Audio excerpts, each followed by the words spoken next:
myself Sunil Kumar Chaudhary, and you all are again welcome in my second part of this resources and development chapter. हमने previous part में what is resources and types of resources and the classification of resources हम लोगों ने देखा था, और आज हम लोग इस चैप्टर के सेकंड पार्ट में बात करने जा रहे हैं डेवलपमेंट ऑफ रिसोर्सेज की। रिसोर्सेज ह्यूमन लाइफ में बहुत इम्पोर्टेंट होते हैं, ह्यूमन लाइफ की क्वालिटी को इम्प्रूव करते हैं। साथ ही ये अधिकतर कई सारे जो रिसोर्सेज हैं free gift of the nature हैं, लेकिन ह्यूमन बीइंग ने इनका इनडिस्क्रिमिनेटली यूज़ करके अपने लिए ही प्रॉब्लम खड़ी कर ली है। इंसान जो कि जीवन को बेहतर बनाता है, वहीं एक और वो भविष्य की अनदेखी कर रहा है। हम बात कर रहे हैं डिप्लेशन ऑफ रिसोर्सेज को लेकर के। ह्यूमन इतना ग्रीडी हो चुका है कि वो अपनी आवश्यकताओं के लिए बाकी लोगों की ज़िंदगी को संकट में डाल रहा है। खुद एसी में आराम कर रहा है और बाकी लोगों के लिए टेम्परेचर को बढ़ा रहा है। ये जो रिसोर्सेज हैं, ये रिसोर्सेज कुछ ही हाथों में इतने ज़्यादा हैं कि जिसकी वजह से जिन लोगों को रिसोर्सेज मिलने चाहिए उन लोगों को भी रिसोर्सेज नहीं मिल पा रहे हैं। सेकंड पॉइंट पे हमें दिख रहा है कि हैव नॉट और rich and poor. It means कुछ लोगों तक तो इनकी पहुंच है, लेकिन कई सारे ऐसे लोग हैं जो रिसोर्सेज को यूज़ नहीं कर पा रहे हैं प्रॉपर मैनर में। हम बात करते हैं थर्ड पॉइंट, इम्पोर्टेंट पॉइंट। ये जो रिसोर्सेज हैं, इन रिसोर्सेज का इनडिस्क्रिमिनेटली एक्सप्लॉयटेशन करने पर कई सारी प्रॉब्लम्स क्रिएट हो रही हैं। इन क्रिएट होती हुई प्रॉब्लम्स को मैं आप लोगों को बताना चाहूँगा कि ग्लोबल इकोलॉजिकल क्राइसिस, जैसे कि ग्लोबल वार्मिंग, पृथ्वी का गर्म होना। रीज़न, हम लोग carbon dioxide, sulphur dioxide, carbon monoxide इतनी ज़्यादा प्रोड्यूस कर रहे हैं कि जिसकी वजह से हमारे जो ग्लेशियर्स हैं नॉर्थ पोल, साउथ पोल पर, वो मेल्ट होते जा रहे हैं और वाटर का लेवल, ओशन का वाटर लेवल बढ़ रहा है। और कोस्टल एरियाज़ जो कि समुद्री किनारा होता है, वहाँ का वाटर लेवल बढ़ने से आसपास के शहर डूबते जा रहे हैं। Ozone layer depletion, ozone layer जो प्रोटेक्ट करती है हमें अल्ट्रावायलेट रेज से। सूर्य की किरणें कुछ ऐसी किरणें भी होती हैं जो सीधे हमारे शरीर को काफ़ी नुकसान पहुंचाती हैं, जैसे स्किन कैंसर जैसी डिजीज़, और साथ में ही स्किन से रिलेटेड कई सारी बीमारियां जन्म ले लेती हैं। हम लोग जिन गैसों का यूज़ करते हैं, जैसे कि एसी, रेफ्रिजरेटर में, ये गैसेस इन जो लेयर है हमारी, इसको काफ़ी नुकसान पहुंचाती है। ये गैसेस हैं, हम बात कर रहे हैं क्लोरोफ्लोरोकार्बन की। क्लोरोफ्लोरोकार्बन जो गैसेस हैं, इनकी वजह से काफ़ी ज़्यादा इस ओजोन लेयर पर प्रभाव पड़ा है। Environmental pollution and land degradation. Environmental pollution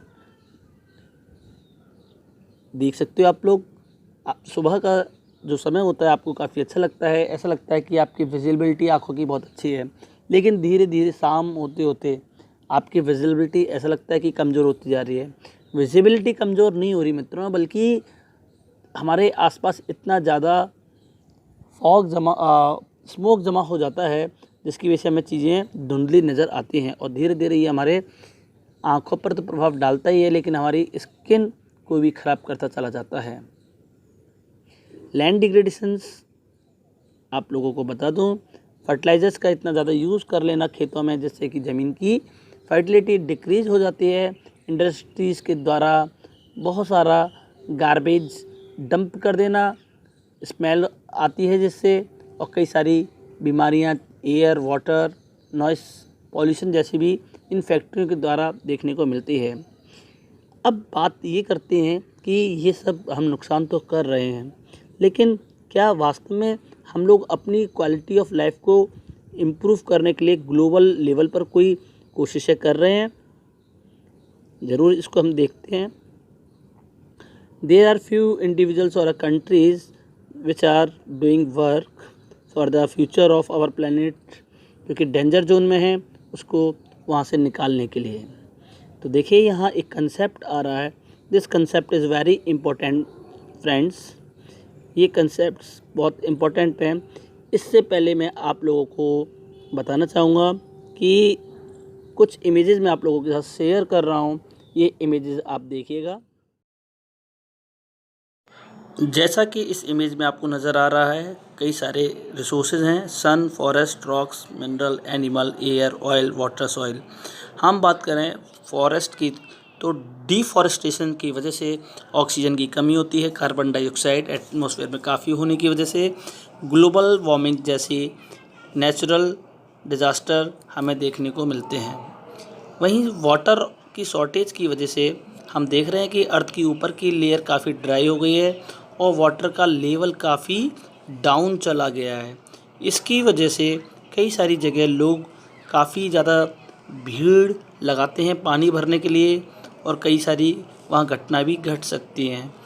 इस इमेज में हमें दिख रहा है कि सरकार के द्वारा वाटर अवेलेबल कराया जा रहा है, लेकिन उतना वाटर फिर भी अवेलेबल नहीं हो पा रहा कि लोगों को समस्या न हो। ये इमेज हमें बता रही है कि एटमॉस्फेयर के अंदर कितनी सारी गैसेस जो हैं स्मोक से हो रही हैं, जो हमारे लिए काफ़ी हार्मफुल है। पृथ्वी जलती हुई नज़र आ रही है, लोग तड़पते हुए नज़र आ रहे हैं। प्रकृति का कैसा स्वरूप था और कैसा हो गया, हरियाली से बंजर ये तस्वीर हमें शो कर रही है। इन सब के परिणाम हम लोग देख सकते हैं।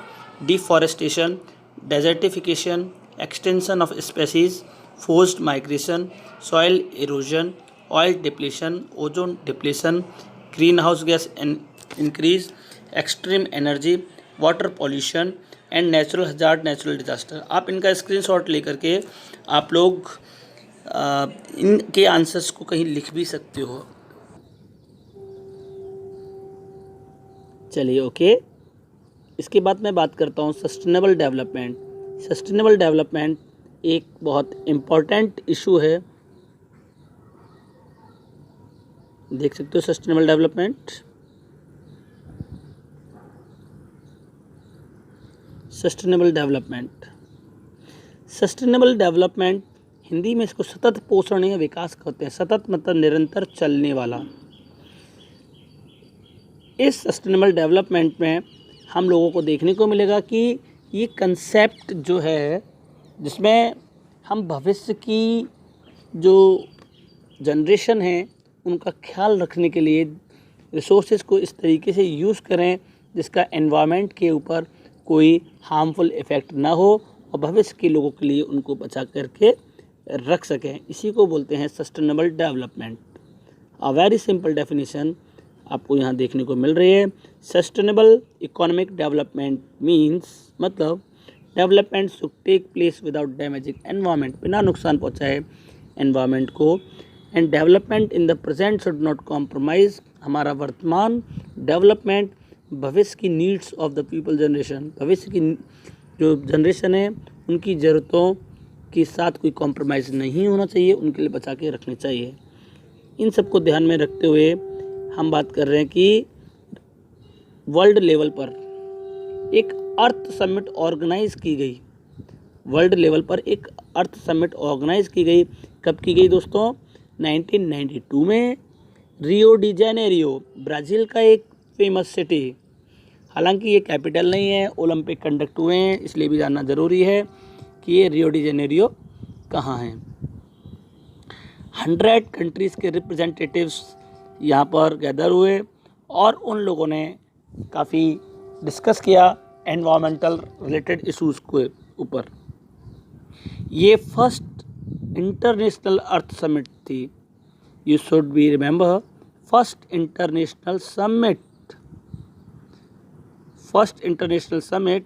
और इस समिट में कई सारी प्रॉब्लम्स को लेकर के सॉल्यूशंस भी निकाले गए और उसमें एजेंडा 21 डिसाइड किया गया और ग्लोबल क्लाइमेट चेंज को लेकर कुछ डिक्लेरेशन घोषणाएं की गई। आइए बात कर लेते हैं एजेंडा 21 की। याद रखिएगा, agenda 21 is a part of the earth summit 1992 में United nation conference on environment and development. कई बार इसकी डेफिनेशन सस्टेनेबल डेवलपमेंट की पूछी जाती है, साथ में ही UNCED की फुल फॉर्म भी पूछी जाती है, United nation conference on environment and development. ये रियो डी जेनेरियो में ब्राज़ील में हुआ, तो जहाँ कई सारे गोल्स को अचीव करने के लिए related to sustainable development agenda 21 में कई इशूज़ को शामिल किया गया है। कौन कौन से हैं हम बात करते हैं।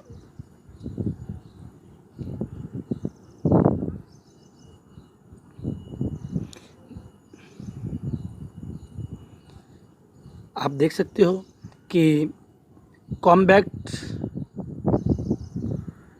Environmental damage, poverty, disease through global cooperation, common interest, mutual needs and shared responsibilities. एक बार इनको समझ लीजिए। कॉम्बैट एनवायरमेंटल डैमेजेस, वर्ल्ड में जो कंट्रीज़ हैं, कहीं ना कहीं वो कुछ कंट्रीज़ ज़्यादा एनवायरमेंटल पॉल्यूशन कर रहे हैं, तो उनके ऊपर लगाम लगाने के लिए कई डिसीज़ लिए गए।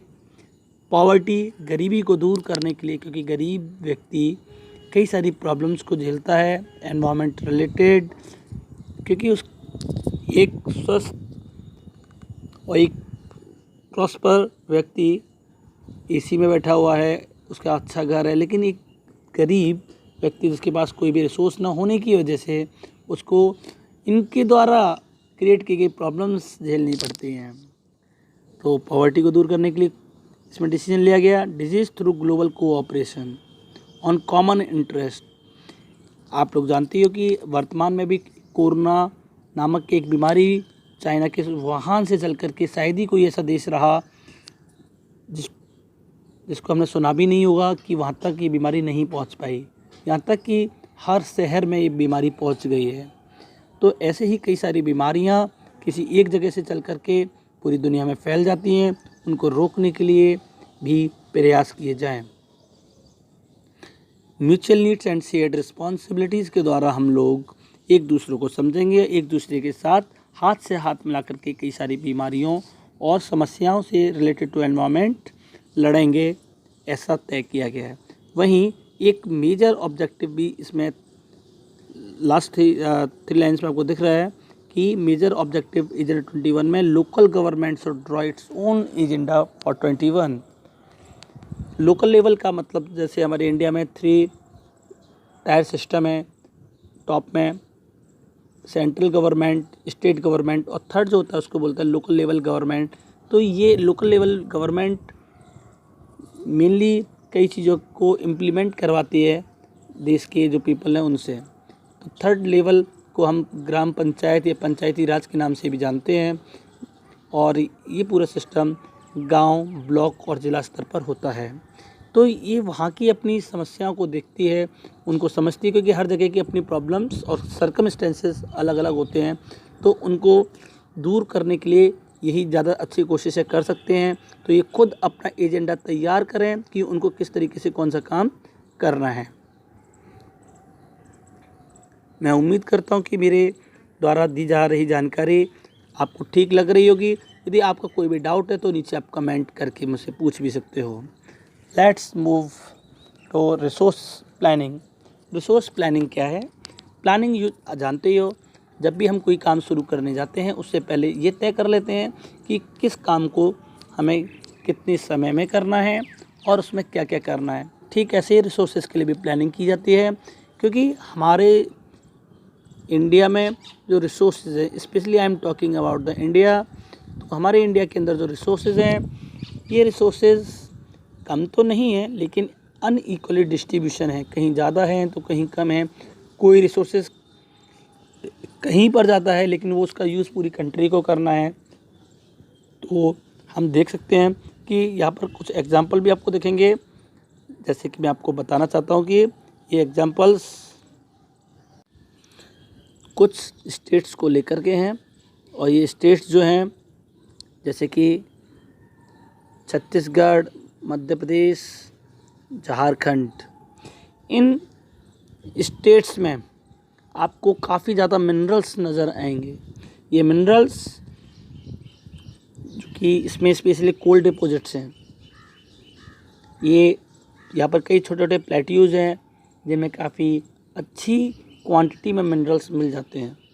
वहीं दूसरी तरफ अरुणाचल प्रदेश, यहाँ पर एबंडेंस ऑफ वाटर की कोई कमी नहीं है। जानते होंगे आप लोग, ब्रह्मपुत्र रिवर यहाँ फ्लो करती है और वाटर की काफ़ी कोई शॉर्टेज नहीं है, बल्कि एक्सेस में वाटर है यहाँ पर। और इसी तरीके से लेकिन यहाँ पर इंफ्रास्ट्रक्चर डेवलपमेंट है, इंफ्रास्ट्रक्चर डेवलपमेंट का अभाव है, लैक ऑफ। फॉरेस्ट काफ़ी एरिया है जहाँ लोग के जीने के लिए हम देख सकते हैं कि वर्स्ट कंडीशंस हैं। कोल्ड डेजर्ट, जैसे हॉट डेजर्ट राजस्थान है, ऐसे ही कोल्ड डेजर्ट की मैं बात कर रहा हूँ तो कोल्ड डेजर्ट लद्दाख और हॉट डेजर्ट डेजर्ट राजस्थान में है। राजस्थान में सोलर और विंड एनर्जी की कोई कमी नहीं है, मतलब काफ़ी ज़्यादा लगी हुई है जिससे एनर्जी काफ़ी प्रोड्यूस होती है, लेकिन वहाँ पानी की कमी है। कोल्ड डेजर्ट लद्दाख ये काफ़ी आइसोलेटेड है, बाकी रेस्ट ऑफ कंट्री से अलग दिखता है, काफ़ी रिच कल्चर है हेरिटेज की पॉइंट ऑफ व्यू से, और बट डेफिशिएंट इन वाटर। आप देखते हो कि वहाँ बर्फ़ तो जमी है लेकिन पीने के पानी की फिर भी कमी है। इंफ्रास्ट्रक्चर का वहाँ पर अभाव है और मिनरल्स भी आपको कम ही देखने को मिलेंगे। तो इन सारे रिसोर्सेज को बैलेंस करके पूरी कंट्री यूज़ कर पाए, क्योंकि ये किसी इंडिविजुअल किसी स्टेट के नहीं बल्कि पूरी ये कंट्री के हैं, तो उनका डिस्ट्रीब्यूशन प्रॉपर हो पाए, इसके लिए हमें प्लानिंग की ज़रूरत पड़ती है। Resource planning in India.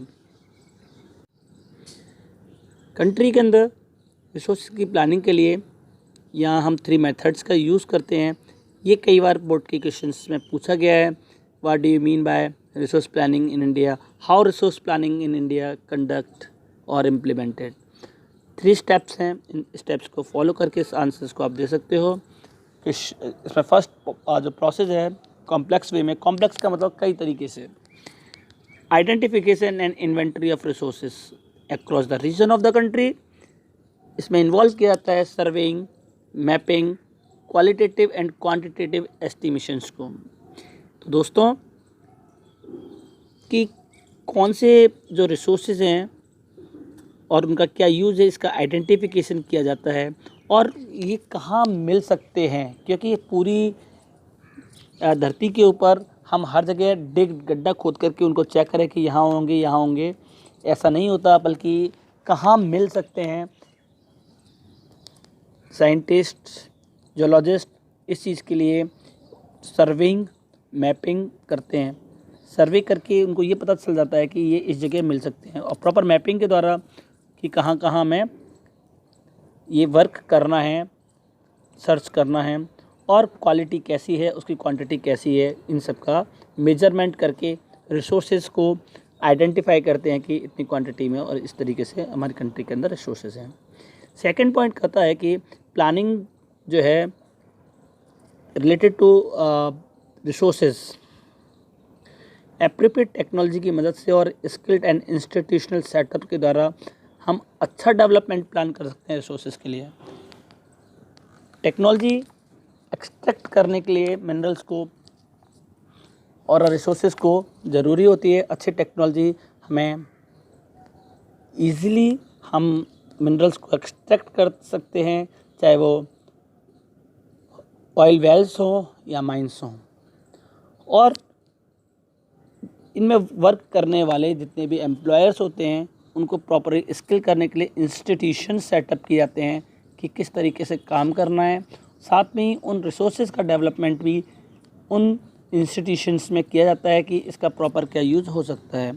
Third point हमें कहता है कि ये जो रिसोर्सेज हैं इनको नेशनल डेवलपमेंट के लिए यूज़ किया जाए, किस तरीके से किया जाए ये तय करते हैं। तो इस तरीके से हमने देखा कि ये 3 process of the resource planning की जाते हैं। आइए बात करते हैं फर्स्ट 5 ईयर प्लान को लेकर के। 5 ईयर प्लान क्या होता है? 1951 में, आपको बता दूं मैं, 1951 में फर्स्ट 5 ईयर प्लान्स लॉन्च किया गया और उसमें एग्रीकल्चरल को काफ़ी इम्पोर्टेंस दिया गया।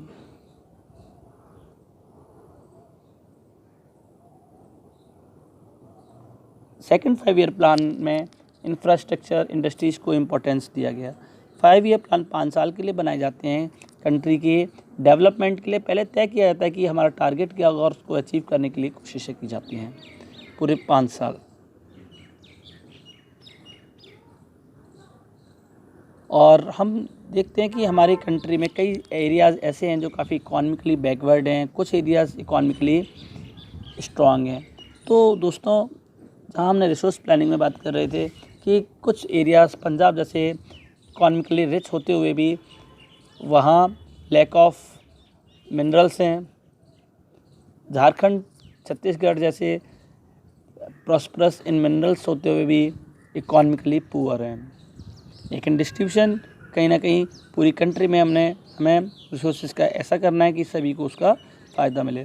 From the ancient time, colonial period में भी हम लोगों ने देखा कि हमारी कंट्री के अंदर और अफ्रीकन कंट्रीज़ के अंदर जो यूरोपियन कंट्रीज़ थी उन लोगों ने आक्रमण किया, इन्वेडर्स जो थे, और रीज़न था कि यहाँ पर एबंडेंस और बहुत ज़्यादा अमाउंट में रिसोर्सेज थे, उनको एक्सप्लॉइट करने के लिए और अपनी कंट्री में यहाँ से एक्सपोर्ट करने के लिए वो इंडिया में भी आए। भारत को सोने की चिड़िया कहा जाता था और सोमनाथ के मंदिर को भी कई बार लूटा गया, ये आप जानते ही हो। तो मुझे नहीं लगता कि इसके बारे में और ज़्यादा बताना ज़रूरी है।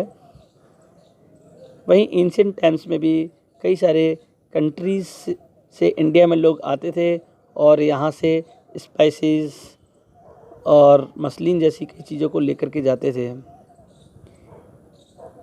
आगे बढ़ते हम लोग कंजर्वेशन ऑफ रिसोर्सेज की तरफ। दोस्तों, कंजर्वेशन ऑफ रिसोर्सेज,